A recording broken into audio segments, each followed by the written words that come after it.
भाई बैंक हो चाहे जितने मैंने public sector universities AIIMS IITs बोले हैं, ये तो उसी 50 साल में बना है ना। बीजेपी बताया ना कि कितने बनाया है। तो उनके इशारे पे खास तौर से दलित हैं कि ये दलित लोग जो है ना सरकारी स्कूल में पढ़ के नौकरी भी कर रहे हैं, अब बोल भी रहे हैं और चंदा भी दे रहे हैं हमारे खिलाफ, अब भाषण नारे लगा रहे हैं। तो इन्हीं को खत्म करो पहले। सरकारी स्कूल खत्म, नौकरी खत्म, दलित मिडिल क्लास खत्म। इनके पास अभी भी इंडस्ट्री नहीं है, अभी भी जमींदारी नहीं है। अन्ना हजारे का मूवमेंट था, वो भारतीय गणराज्य के खिलाफ आंदोलन था।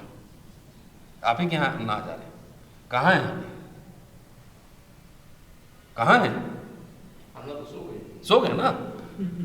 अभी भ्रष्टाचार नहीं है, इतना सेंट्रलाइज भ्रष्टाचार है, विश्वविद्यालयों में अब पैसा लेके नौकरियां मिल रही हैं। हिंदू राष्ट्र के चक्कर में अब आरएसएस ब्राह्मणों को भी दंगाई बना रहा है।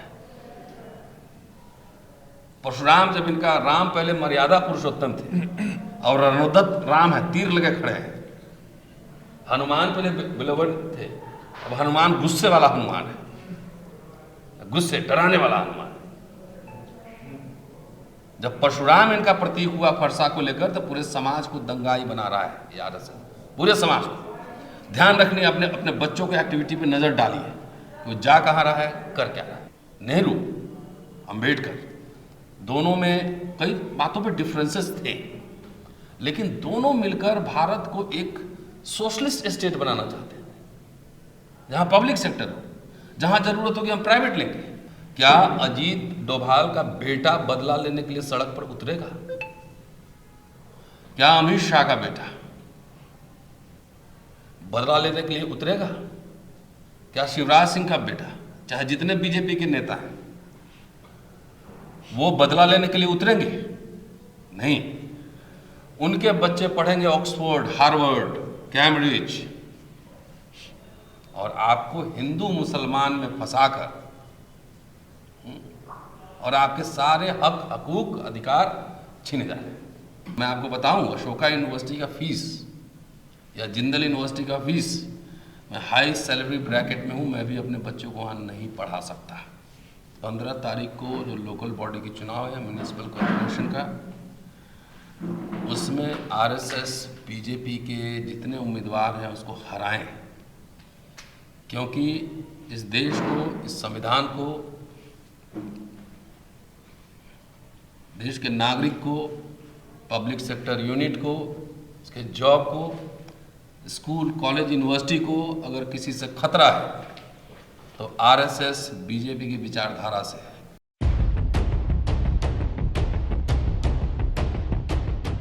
मित्रांनो,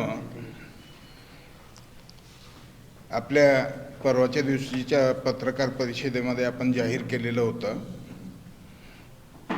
11 तारखेला संविधान चौकामध्ये दिल्ली विश्वविद्यालयाचे प्राध्यापक रतनलालजी यांची सभा आपण G24च्या वतीनं जाहीर केलेली होती। त्या सभेसाठी आपल्यामध्ये आज आदरणीय रतनलालजी आलेले आहेत। रतनलालजी बद्दल बोलायचं झालं तर ते भारतातल्या एक इतिहासाचे आणि आंबेडकरी विचाराचे प्रखर असे भाष्यकारी आहेत आणि चळवळीमध्ये सक्रिय सहभाग असलेले एक नेते आहेत। लातूर महानगरपालिकेच्या निवडणुकीच्या संदर्भात त्यांची आज आपण सभा आयोजित केलेली आहे G24च्या वतीनं। लातूर नगर परिषदेच्या संदर्भात आपण काली सगळ्यांच्या समोर एक भूमिका मांडलेली होती, G24ची भूमिका आपल्या पुढे विशद केलेली होती।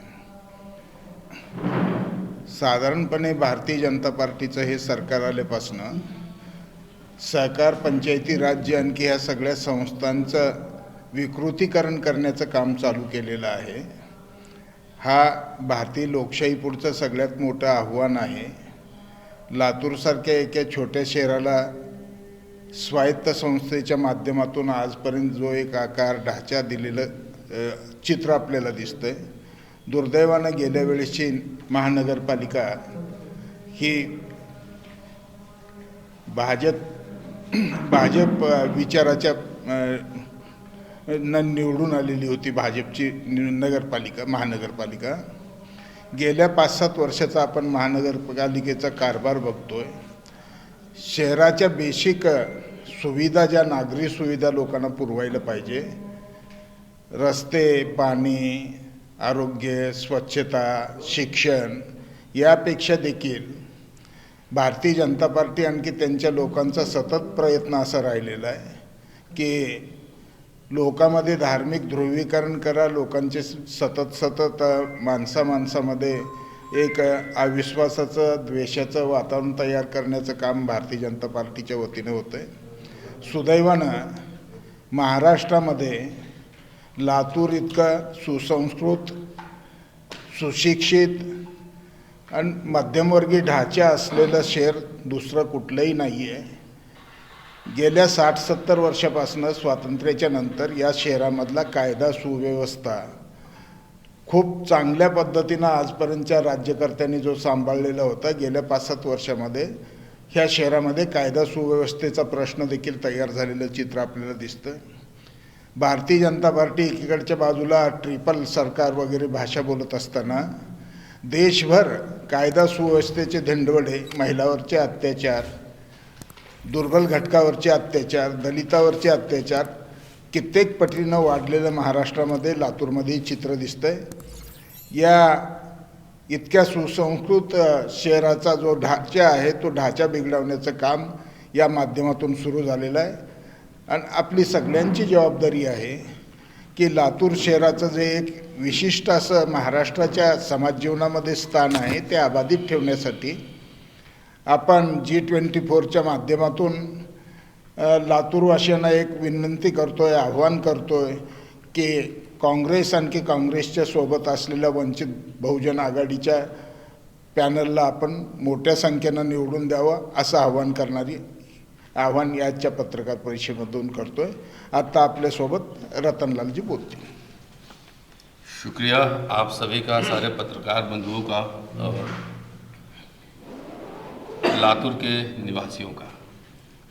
मैं यहाँ दूसरी बार आ रहा हूँ और दिल्ली विश्वविद्यालय के हिंदू कॉलेज में पढ़ाता हूँ इतिहास।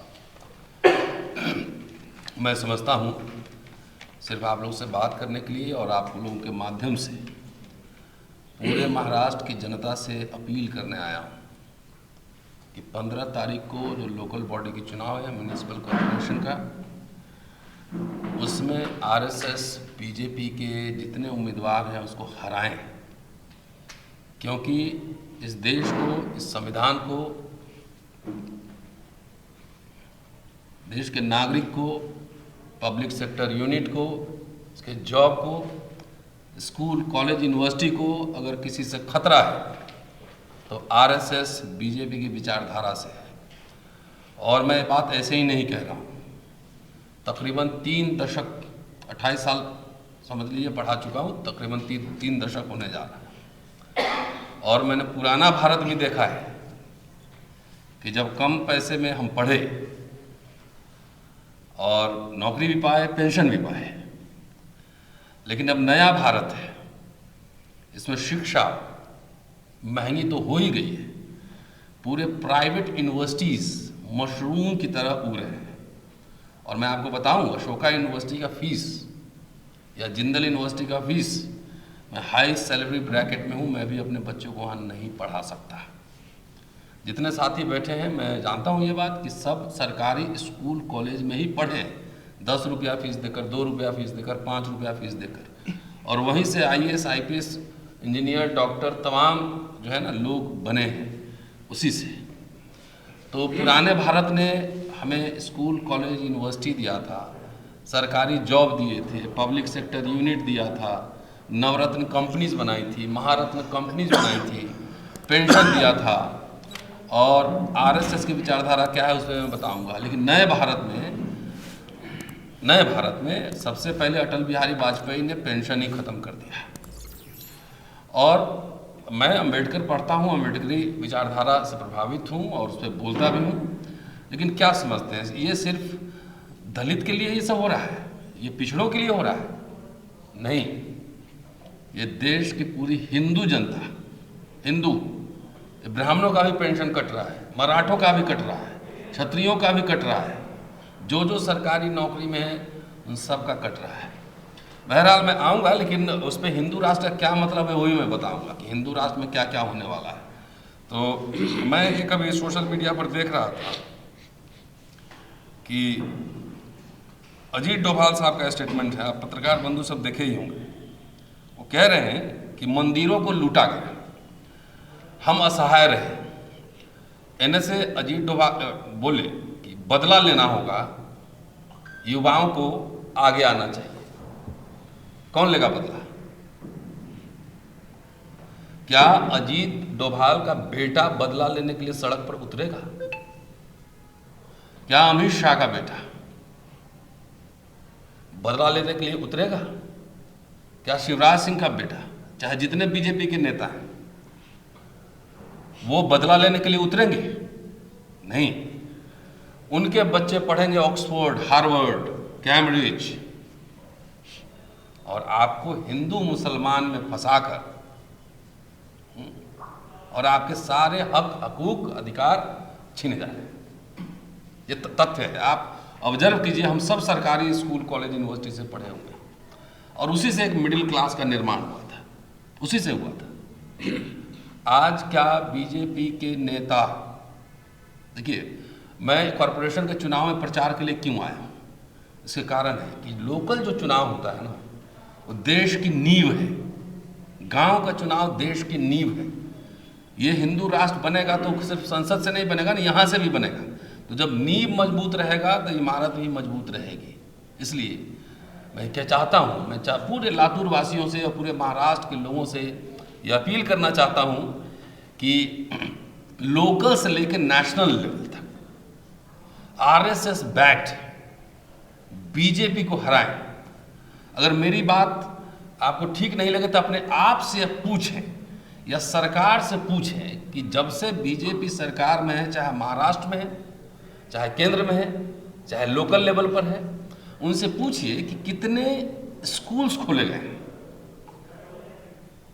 भाई आप, एक सेंट्रल स्कूल भी था हमारे यहाँ, एक नवोदय विद्यालय भी था, free of cost, fooding, lodging, education, everything was there. अब मोदी सरकार ने उस पर भी फीस लगा दिया है। ये अच्छे दिन। तो इसकी मार जो हिंदू मुसलमान ये करते हैं, इसकी मार मुसलमान में पड़ रही है, इसकी मार हिंदुओं में पड़ रही है। सबसे ज़्यादा स्कूल, कॉलेज, यूनिवर्सिटी में कौन लोग पढ़ रहे हैं? सबसे ज़्यादा सरकारी जॉब्स में कौन लोग थे?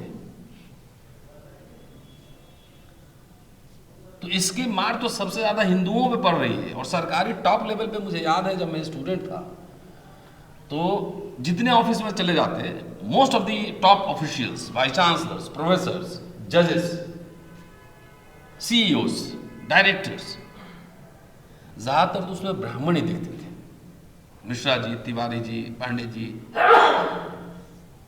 क्या नौकरियां खत्म हुई, पेंशन खत्म हुआ, लेटरल एंट्री आ गया। तो इसकी मार खाली दलित पे पड़ रही है या पिछड़ों पे पड़ रही है? क्या क्षत्रियों पर, मराठाओं पर या ब्राह्मणों पर इसकी मार नहीं पड़ रही? आप आए हिंदू, देखिए दुनिया में मुस्लिम राष्ट्र कौन कौन है? अफगानिस्तान है, मिडिल ईस्ट में सऊदी अरबिया है, एक दो कंट्री और है, ईरान है। क्या मोदी सरकार और आरएसएस भारत को अफगानिस्तान बनाना चाहती है, पाकिस्तान बनाना चाहती है? नेहरू, अंबेडकर, दोनों में कई बातों पर डिफरेंसेस थे, लेकिन दोनों मिलकर भारत को एक सोशलिस्ट स्टेट बनाना चाहते हैं, जहां पब्लिक सेक्टर हो, जहां जरूरत होगी हम प्राइवेट लेंगे। तो आखिर कहते हैं बीजेपी आरएसएस वाले कि 70 साल में क्या हुआ? तो उनसे जरा सवाल पूछ लीजिए कि जो आप बेच रहे हैं, अडानी को दे रहे हैं, पूरी प्रॉपर्टी अडानी को दे रहे हैं, वो किसका बनाया हुआ प्रॉपर्टी है? सेल, भेल, गेल, आईओसी, भेल, तमाम, भारत पेट्रोलियम, इतने डैम सब बने हैं, इतने यूनिवर्सिटीज बने, एम्स बने हैं, आईआईटीज बने हैं। ये किसने बनाया था जिसको आप बेच रहे हैं? आज पहले मैं कई लखनऊ में था, मैं पूछ रहा था, एक दलित लोगों की सभा थी, हमने कितने फीस लगता था? 8 आने 60-70 के बाद वजीफा कितना मिलता था? 12 रुपया, मतलब साल में 144 रुपये। उससे उस समय घर भी चल जाता था। 400 रुपये दे के कॉलेज में मैं पढ़ाऊँ। मैं इसीलिए देखिए, इस सरकार से मेरे सैद्धांतिक मतभेद हैं। जैसे मुस्लिम कंट्री में एक सुल्तान होता है और बाकी उद्योग सब कंट्रोल में रहता है, हिंदू राष्ट्र में सिर्फ मोदी साहब रहेंगे, इसलिए 1 नेशन 1 इलेक्शन की बात कर रहे हैं। 1 पार्टी 1 इलेक्शन 1 नेशन, इसीलिए सबसे ज़्यादा ही जाते हैं उधर मिडिल ईस्ट में जाते हैं। और अडानी रहेगा, बाकी सब दिहाड़ी मजदूर रहेगा। स्कूल में आप जाइए, किसी भी ऑफिस में जाइए, कहीं भी जाइए, क्लास 3 क्लास 4 का निजीकरण हो चुका है, हो चुका है। 15 साल में पूछिए सेंट्रल गवर्नमेंट ने कितनी वैकेंसी निकाली है, कितने विश्वविद्यालय खोले हैं, कितने आईआईटीज खोले हैं, कितने एम्स खोले हैं। ये सब आंख खोलकर हम नहीं देखेंगे, चाहे किसी भी जाति और समुदाय के हों। तो मैं आपको कह रहा हूं, और मैं दिल्ली में रहता हूं, देश के तमाम कोने से लोग वहां आते हैं। मैं कह रहा हूं कि अगले 10 साल में जो मिडिल क्लास बना था, ये सरकारी नौकरियों से ही बना था ना, पूरा ऑर्गेनाइजेशन हुआ और मिडिल क्लास बना, वो ये मोदी सरकार, आरएसएस, बीजेपी सबको खत्म कर देगी और सबको दिहाड़ी मजदूर बना देगी। नहीं आपको विश्वास है, आप जाइए सुलभ इंटरनेशनल में, सुलभ इंटरनेशनल, 2 एग्जाम्पल दे रहा हूं। यहाँ पता नहीं यहाँ है कि नहीं है, लेकिन बाकी जगह तो मैं देखता हूँ दिल्ली में है। टॉयलेट में काम करने के लिए वहाँ ब्राह्मण भी पर्ची काट रहे हैं। यही हिंदू राष्ट्र चाहते हैं। ब्राह्मण, आपने देखा होगा बहराइच में झंडा फहराने के लिए गोली खा रहा है। तो जब पंडित नेहरू सरस्वती को प्रतीक बनाया तो ब्राह्मण विद्वान बने, सरकारी स्कूल में सबसे ज़्यादा पढ़े, सबसे ज़्यादा नौकरी की, सबसे ज़्यादा पेंशन पाए, सबसे ज़्यादा प्रोफेसर बने, जज बने। और हिंदू राष्ट्र के चक्कर में अब आरएसएस ब्राह्मणों को भी दंगाई बना रहा है। परशुराम, जब इनका राम पहले मर्यादा पुरुषोत्तम थे और रणोदत्त राम है, तीर लगे खड़े हैं। हनुमान पहले बिलोवन थे, अब हनुमान गुस्से वाला हनुमान है, गुस्से डराने वाला हनुमान। जब परशुराम इनका प्रतीक हुआ फरसा को लेकर, तो पूरे समाज को दंगाई बना रहा है ये आरएसएस, पूरे समाज को। ध्यान रखनी, अपने अपने बच्चों के एक्टिविटी पे नजर डालिए, वो जा कहाँ रहा है, कर क्या रहा है। भाई कितने मुसलमान को इन्होंने पाकिस्तान भेज दिए। हाँ, वोट जरूर काट रहे हैं, वोट जरूर काट रहे हैं, सही। तो साथियों, बहुत ज़्यादा कहने की बात नहीं है। देश में संविधान और रिपब्लिक पर, भारतीय गणराज्य और भारतीय संविधान पर मनुस्मृति का, आरएसएस का कथित हिंदू राष्ट्र का हमला है।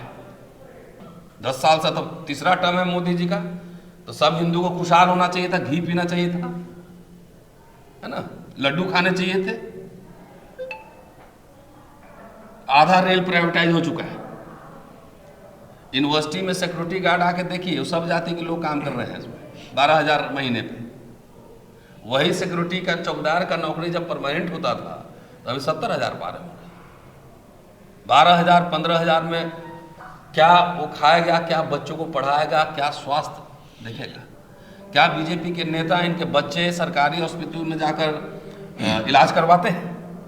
क्या सरकारी स्कूल में पढ़ते हैं? नहीं पढ़ते। तो इनके बेटा बनेंगे बीसीसीआई के चेयरमैन, पाकिस्तान से करेंगे बिजनेस। जरा ये पता कर लीजिए कि अजीत डोभाल जी के बेटा का कहाँ कहाँ बिजनेस है। इनके बच्चे पढ़ेंगे विदेश, इनके बच्चे चलाएंगे इंडस्ट्री। और आम जनता, मेहनतकश लोगों को पहले एक उम्मीद थी कि हमारा बच्चा भी पढ़ के आईएएस बन सकता था, उम्मीद थी। हम लोग भी एकदम गांव से आए हैं, लेकिन आईएएस बनने के लिए कोचिंग का फीस आजकल पता है कितना है? एक एक पेपर के 2-2 लाख रुपए। कौन अफोर्ड कर सकता है? हमारे ज़माने में हमने देखा है कि वो अपने सेल्फ स्टडी करके लोग पास करते थे, और आपके ज़माने में भी देखे होंगे जो हमारे सीनियर्स बैठे हुए हैं। तो किस दिशा में ले जा रहे हैं ये आरएसएस बीजेपी वाले?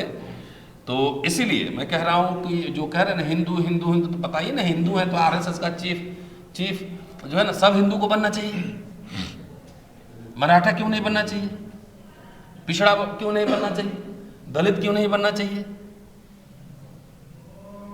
तो हिंदू असली निशाना जो है वो हिंदू है, आरएसएस के निशाने पर। अरे मुस्लिम को जो आप डरा रहे हैं वो तो अपना व्यवसाय करके कुछ करके अपना चला रहा है। सरकारी नौकरी में और सरकारी इंस्टीट्यूशन में कितने मुस्लिम थे? तो मुस्लिम बहाना है और असल निशाना जो है ना वो हिंदू है। कि जब सार्वजनिक संस्थाएं खत्म होंगी, जब IOCL, जब भेल, गेल, ONGC जब अडानी के पास चले जाएंगे तो एक आदमी को तो 10 लाख तनख्वाह देगा और बाकी लोग 35,000, 40,000 इस पे काम है। तो मैं इसलिए आया हूं कि पूरे लातूर के दोस्तों को, यहाँ के नागरिकों को, कि हिंदू मुस्लिम के चक्कर में मत रहिए, असल मुद्दे उठाइए और असल मुद्दे उठाइए और बीजेपी आरएसएस को हराइए और कांग्रेस को वोट दीजिए, कांग्रेस गठबंधन को। कांग्रेस बहुजन अघाड़ी गठबंधन है ना, वंचित बहुजन गठबंधन, इनको वोट दीजिए। और मैं इसलिए कह रहा हूं कि पुराने भारत के हम लोग प्रोडक्ट हैं, नए भारत में अब स्विगी मैगी बेच रहा है बच्चा, नहीं बाइक पे जाके क्या कौन बॉय बोलते, डिलीवरी बॉय बन रहा है। आप ईमानदारी से अपने अतीत को याद कीजिए, अपने पिताजी को याद कीजिए कि जब भारत आजाद हुआ एक गरीब मुल्क था, पाकिस्तान बंदूक बना रहा था, नेहरू जी यहाँ पर अंबेडकर का जो स्टेट सोशलिज्म का आइडिया था उसको आगे बढ़ा रहे थे, पब्लिक इंस्टीट्यूशंस बना रहे थे, IITs, कॉलेज, यूनिवर्सिटी खोल रहे थे कि हमें एक सशक्त भारत बनाना है। इंदिरा गांधी ने तो पाकिस्तान को तोड़कर 2 राष्ट्र बना दी और यहां तक मोदी इनको रोज ट्रंप इनको रोज डांट रहा है, रोज। आपने देखा होगा, पढ़ा होगा, लेकिन कोई जवाब नहीं निकल रहा है। अमेरिका को आंख दिखाते हुए निक्सन थे उस समय राष्ट्रपति, बांग्लादेश बना दिया इंदिरा गांधी ने। तो मैं ये कहना है कि जितना जो सुविधाएं हैं, जो मिडिल क्लास को मिला, पूरा बना एक अर्बन क्लास, जितने education, job, health care, scholarship, freeship, ये भी कह रहा हूं, मेरे पास डॉक्यूमेंट, दस्तावेज है। SC ST post matriculation scholarship 2.5 lakh अभी तक है कि 2.5 लाख जिसका इनकम है उसको नहीं मिलेगा। तो 2.5 लाख तक क्लास 4 के एम्प्लॉय को भी रोक रहा था और EWS में 8 लाख है। ये न्याय है? हेल्थ केयर का हाल देख लीजिए, जॉब्स का हाल देख लीजिए। बहुत मेरे पास डिटेल्स है लेकिन डिटेल्स में नहीं जाऊंगा। खाली हम लोगों को ये कहने आए हैं, अपील करने आए हैं कि सोचिए कि आखिर हिंदू मुस्लिम करने से किसको लाभ हो रहा है। कितने मुसलमान को पाकिस्तान में भेज देंगे?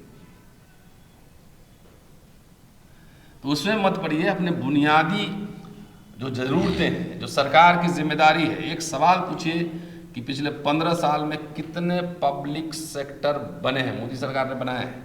जैसे राजीव गांधी ने तो नवोदय विद्यालय खोला ना, कई पब्लिक सेक्टर यूनिट बनाए। इनसे पूछिए कि एक चेन ऑफ स्कूल, मैं शिक्षक हूं इसलिए मैं शिक्षा से बात करता हूं और मैं ये भी जानता हूं कि सब कुछ की बुनियाद शिक्षा ही है। अगर शिक्षा नहीं है तो कुछ भी नहीं। सोचिए जरा सा, अपने दिमाग पे थोड़ा बल दीजिए कि क्या वाकई 10 साल में विकास तो हुआ है। अडानी जी का पूरा अंपायर बन गया है और बाकी मिडिल क्लास अब 35,000 पे नौकरी करने के लिए MBA करके 20,000 की नौकरी कर रहा है, MBA करके। तो शिक्षा, रोजगार का सवाल है, सुरक्षा का सवाल है, सुरक्षा का सवाल है, सांप्रदायिक सौहार्द का सवाल है। इनसे पूछिए RSS से ना कि आजादी की लड़ाई में इनका क्या कंट्रीब्यूशन है।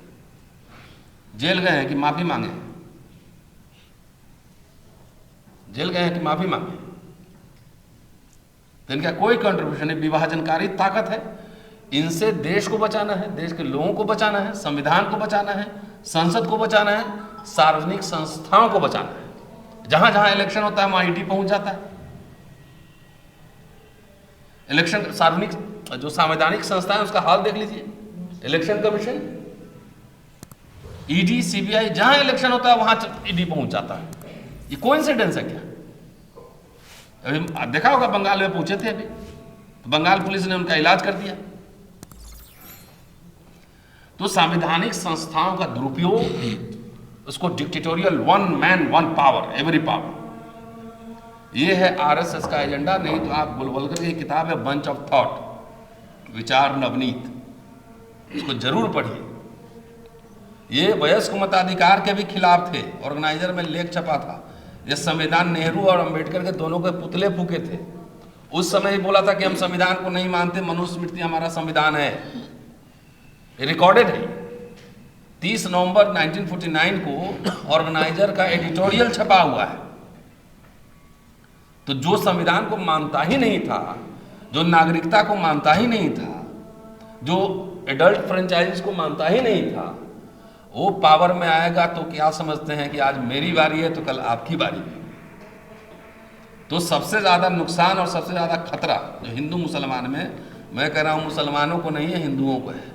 जरा सोच कर देखिए। इसलिए बीजेपी आरएसएस को हरवाइए और कांग्रेस बहुजन अलायंस जो है उसको जितवाइए। नेहरू जो है और अंबेडकर, 50 से ही ले रहा हूं ना, 50 से लेकर आप 90 तक आइए, 40 साल, सब बात मैं कह चुका हूं कि एक मजबूत भारत बनाना था।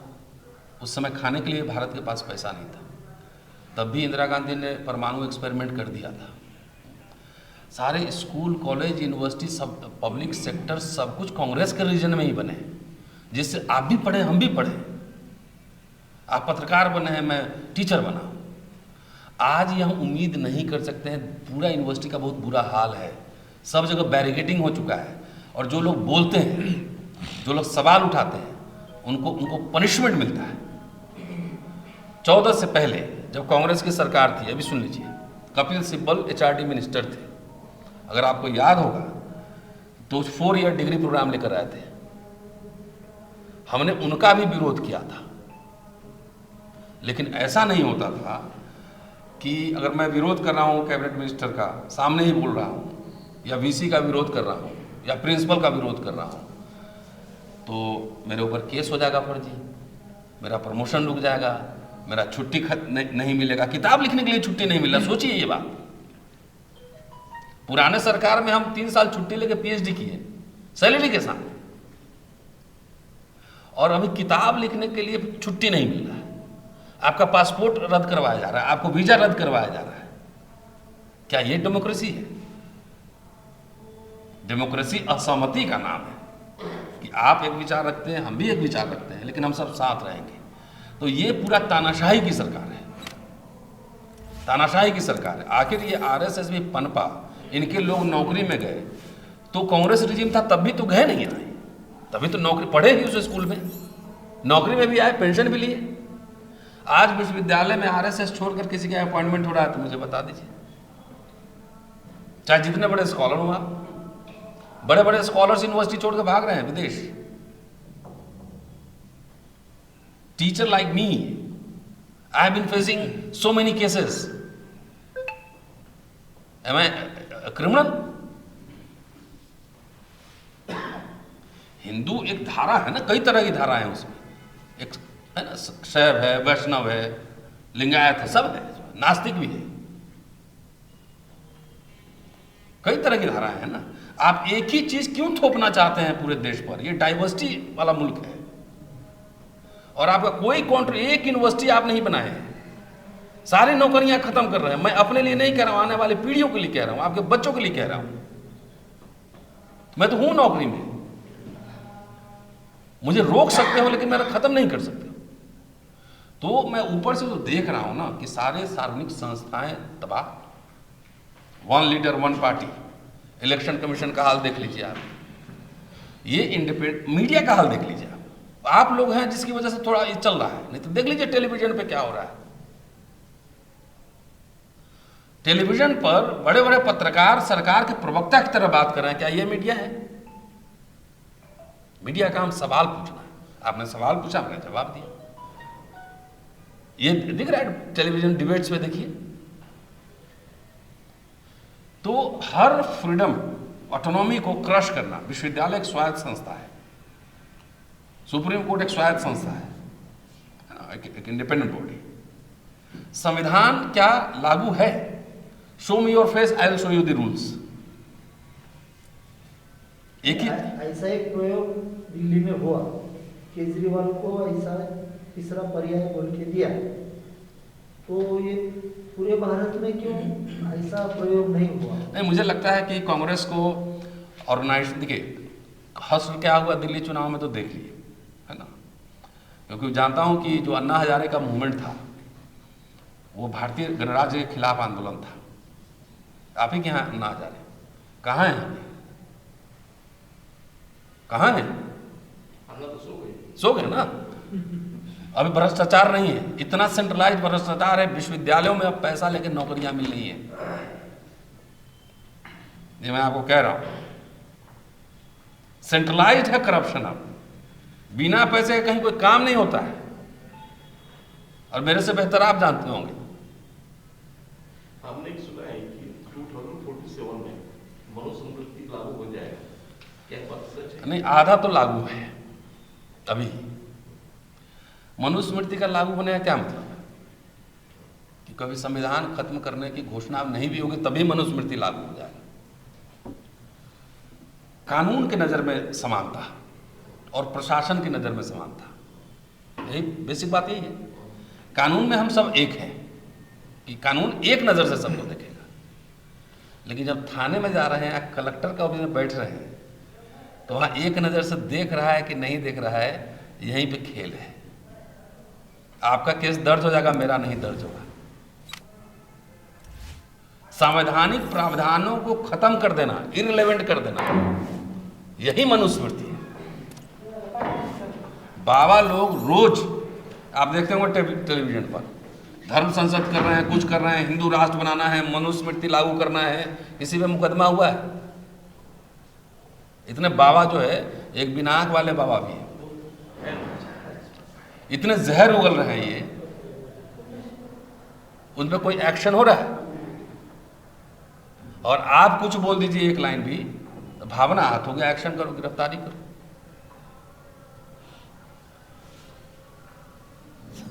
मेरी बात समझ रहे? तो ये है मनुस्मृति का लाभ। कल भी घोषणा नहीं हुआ है, डाइसेंटिंग वॉइस को क्रश कर देना, आपकी बात नहीं सुनना, यही मनुस्मृति है। वर्ण व्यवस्था लागू होना मनुस्मृति है। मनुस्मृति मुसलमान के लिए है नहीं, क्रिश्चियन के लिए है नहीं, सिख के लिए, ईसाई के, किसी के लिए है? किसके लिए है मनुस्मृति? जरा सोचिए। मनुस्मृति के सारे प्रावधान इस देश के हिंदुओं के लिए है। आप मनुस्मृति के हिसाब से रहना चाहें, उसमें जाति कैसे रहेगा, कौन कौन क्या खाएगा, क्या कपड़े पहनेगा, कौन काम करेगा, सब निर्धारित है। इनके निशाने पे इसलिए सरकारी स्कूल हैं, क्योंकि अब मैं खास तौर से दलित समाज को अपील कर देता हूं कि 1950 के पहले ना दलित समाज के पास ना बैंक था, ना उद्योग था, ना शिक्षा था, ना नौकरी थी। बाबा साहब का रिपोर्ट ही कह रहा है। 1919 में महाराष्ट्र में तो पूरा महाराष्ट्र, गुजरात और कर्नाटक लेके सोच लीजिए, आधा देश। 19 में एक भी ग्रेजुएट नहीं था पूरे महाराष्ट्र में। 1942 में जब वो ग्रीवेंसेस ऑफ शेड्यूल कास्ट लिखते हैं, तो उसमें कहते हैं कि पूरे महाराष्ट्र में 400-500 ग्रेजुएट हो गए। आंकड़ा दे रहे हैं, 1076 आईसीएस में से, आईएएस ऑफिसर, एक शेड्यूल कास्ट है जो नॉमिनेटेड है, एक। सरकारी ठेकेदारी में सीपीडब्ल्यूडी में जिसके मिनिस्टर खुद थे, वो एक शेड्यूल कास्ट ठेकेदार था, एक। और सोचिए, जो लाखों लाख दलित का मिडिल क्लास बना, ये सब पे लागू है वैसे, लेकिन दलित को मैं फोकस कर रहा हूं। 1982 तक 20 लाख कर्मचारी हो गए थे। ये कहां से बना? ये संविधान और जो वैल्यूज थे कि भाई हमको एक सोशलिस्ट स्टेट बनाना है, सबको पढ़ाना है, वजीफे मिलते थे, फ्री शिप मिलता था, पकड़ पकड़ के एडमिशन कराते थे लोग। ब्लॉक में हमें भी पैसे मिले हैं, हम लोग इंतजार करते थे कि 3 महीने बाद पैसा आएगा। तो ये जो मिडिल क्लास का फॉर्मेशन हुआ है, IIT सब doctor, engineer, IAS, IPS, PCS सब बने। कहां से बने? बैंक का नेशनलाइजेशन नहीं होता तो बैंक में आपको नौकरियां मिलती, किसी को भी मिलती। सेठ साहूकार जो है वहां पे कितने हाई इंटरेस्ट रेट पे लोन देते थे। मैं मुंबई में था एक ONGC के प्रोग्राम में, और मैंने कहा कि जवाहरलाल नेहरू ने 1956 में ONGC बनाया था। 30,000 कर्मचारी थे, अब घट के 21,000 रह गए। कैलकुलेशन कर रहा हूं मैं, और उसमें 7,500 SC/ST है। मतलब SC/ST का कैलकुलेशन करिए, अगर एवरेज 1 लाख रुपया पर मंथ अगर सैलरी मान लीजिए तो 7,500 से आप गुना कर लीजिए, अरबों तनख्वाह जा रहे हैं घर में, अरबों, और सबके घर में जा रहा था। क्या वो प्राइवेटाइज हो जाएगा तो ये स्थिति रहेगी? भाई बैंक हो चाहे जितने मैंने public sector, universities, AIIMS, IITs बोले हैं, ये तो उसी 50 साल में बना है ना। बीजेपी बताया ना कि कितने बना है। तो उनके इशारे पे खास तौर से दलित हैं कि ये दलित लोग जो है ना सरकारी स्कूल में पढ़ के नौकरी भी कर रहे हैं, अब बोल भी रहे हैं और चंदा भी दे रहे हैं हमारे खिलाफ, अब भाषण नारे लगा रहे हैं। तो इन्हीं को खत्म करो पहले। सरकारी स्कूल खत्म, नौकरी खत्म, दलित मिडिल क्लास खत्म। इनके पास अभी भी इंडस्ट्री नहीं है, अभी भी जमींदारी नहीं है, अभी भी शेयर मार्केट में नहीं है। तो सबसे बड़ा निशाने पर तो दलित समुदाय है, नहीं इसके पास जमीन है। ठीक कह रहा हूं साहब? शेयर मार्केट में एक भी दलित नहीं है, वो सब गुजरात के सेठ लोग हैं उधर। लेकिन सर इस देश में ये व्यवस्था, फैसिज्म की व्यवस्था जो BJP RSS की सरकार लाने में कांग्रेस जिम्मेदार नहीं है? मैं समझता हूं मैं भी जिम्मेदार हूं, दलित पॉलिटिक्स भी जिम्मेदार है।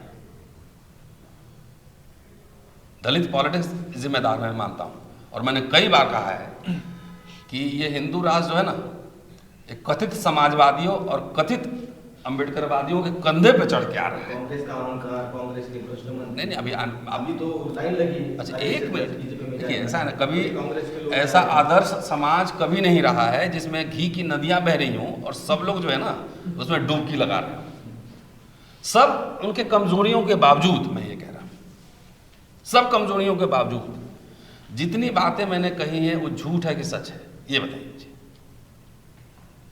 जब तक दलित लोग, बाबा साहब ने ही बोले थे कि हम देश का प्रधानमंत्री बन जाएंगे, संसद में कब्जा कर लेंगे, सरकार बनाएंगे। वो तो पार्लियामेंट में भी जाकर भाई कहते थे कि भाई हमारे लोगों के लिए रिजर्वेशन दो, रिप्रेजेंटेशन दो। 3 तरह के अधिकार मांगे उन्होंने, पृथक निर्वाचन और एक रिजर्वेशन इन जॉब और रिजर्वेशन इन असेंबलीज। एक नहीं मिला, 2 तो मिल गया। तो जब दलित पढ़ाई लिखाई नौकरी में कर रहा था ना, तब उसको सब कुछ मिल रहा था। बाबू जगजीवन राम का कंट्रीब्यूशन है कि नहीं मिडिल क्लास को बनाने में, ये जरा नहीं। लेकिन जब से हमारे समाज को लगा कि हम देश का हुक्मरान बन जाएंगे और कांग्रेस से कट लिया इधर, बाबा साहब ने ये नहीं कहा था, गवर्निंग कम्युनिटी कह रहे थे। वो governing community which means people like we, us, एक मिडिल क्लास, एक बुर्जुआजी। तो इनको सिखा दिया कि अब देश के PM ही बनना है। तो जैसे ही वहां से वोट कट के इधर शिफ्ट हुआ, भाई आप जीत नहीं सकते, हरा सकते हैं ना, तो आप किसको हरवा रहे हैं, आप किसको जितवा रहे हैं? जो कुछ दिया, हम नहीं कह रहे हैं कि सब कुछ एकदम घी की नदी बहने लगी थी, नहीं, कुछ सिस्टम बना नहीं। तो मैं कैसे बोल रहा हूं, मैं कैसे एज ए इंडिविजुअल भी लिख कर बोलकर मैं RSS से लड़ रहा हूं ना, बीजेपी से लड़ रहा हूं थ्योरेटिकली। ये कहां से आया? तो जब से कांग्रेस से दलित वोट छिटका है तो कांग्रेस को हरवाता है और बीजेपी को जितवाता है, और बीजेपी इनके शिक्षा रोजगार सब छीन भी रही है और पीट भी रही है। उत्तर प्रदेश इसका एग्जाम्पल है, रामराज वहां ज्यादा है, क्योंकि दलित के वोट बैंक की अब कोई कीमत ही नहीं रही।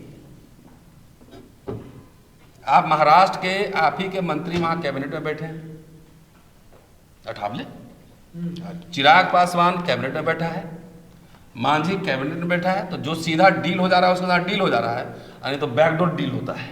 इसलिए मैं दलित समाज को आगाह कर रहा हूँ कि देश के सामने अब तीसरा ऑप्शन नहीं है।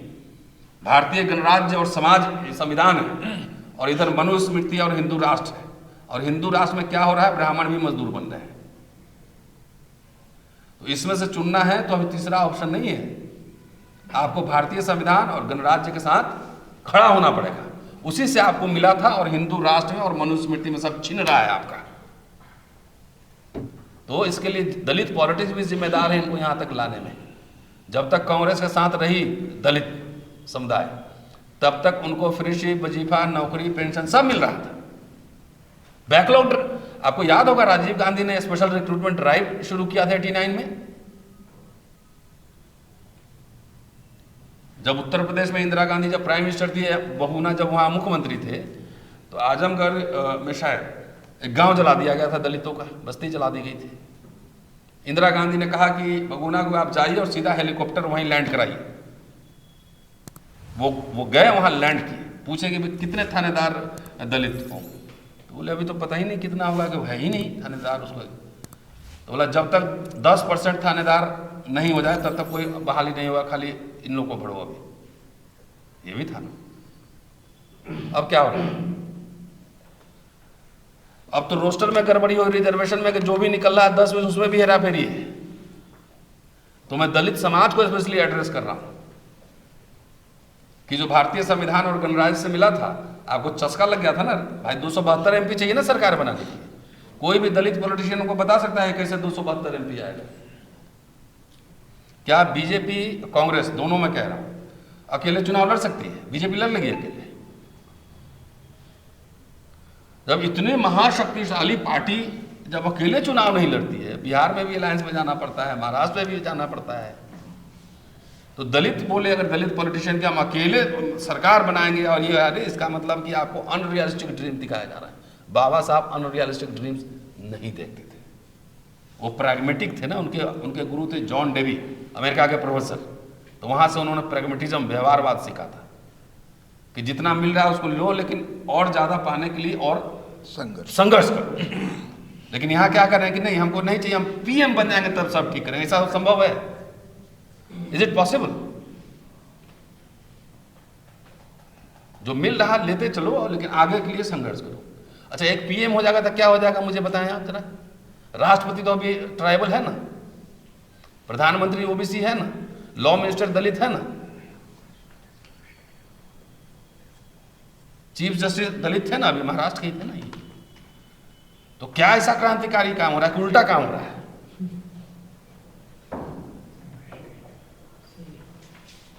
तो हमको सिंबोलिज्म नहीं चाहिए। एक हमारा PM भी बन जाएगा तो क्या फर्क पड़ता है? पॉलिसीज क्या बन रही, दैट इज मोर इंपॉर्टेंट। तो पहले पॉलिसीज बनती थी, आपको याद होगा सर कि जब बजट निकलता था तो फ्रंट पेज पे छपता था कि शेड्यूल कास्ट बजट में इतना एलोकेशन हुआ। मुझे भी याद है। Special component plan Indira Gandhi लेके आई थी।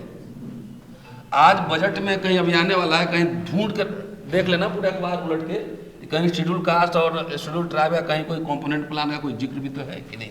क्यों? ये सब नशा था कि हम देश में कंट्रोल करेंगे। तो RSS कह रहा है कि भाई तुम जब करना तब तक हम खत्म कर दे रहे हैं, सब कुछ करते रहना।